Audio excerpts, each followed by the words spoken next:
এই জুম্মার দিনে এই জুম্মা এমন এক মর্যাদা, এমন এক সম্মানের এই শুক্রবার, কিন্তু আমরা জানি না এই শুক্রবার এই দিন হলো ঈদের দিন। এই শুক্রবার হলো গরিবের জন্য হজের দিন। এই হজের দিন, ঈদের দিন হলো জুম্মা বেহতর রোজা।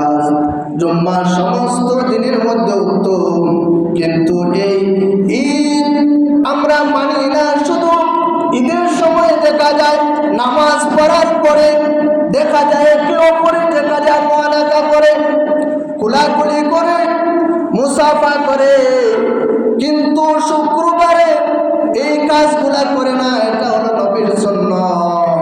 জুম্মার নামাজ পড়ার পরে আপনি একজন মুসল্লির সাথে একে অপরের সাথে আপনারা মুআনাকা করবেন। আল্লাহুম্মা জিদ মুহাব্বাতিল্লাহি ওয়া রাসূলি, এই দোয়া করবেন, আল্লাহ পাক রব্বুল আলামিন তোমার ভাইয়ের সাথে যে সমস্যা ছিল এই দোয়া করার কারণে তোমার ভাইয়ে ভাইয়ে বন্ধু বন্ধু তোমাকে এত মহব্বত বাড়াই দিবা।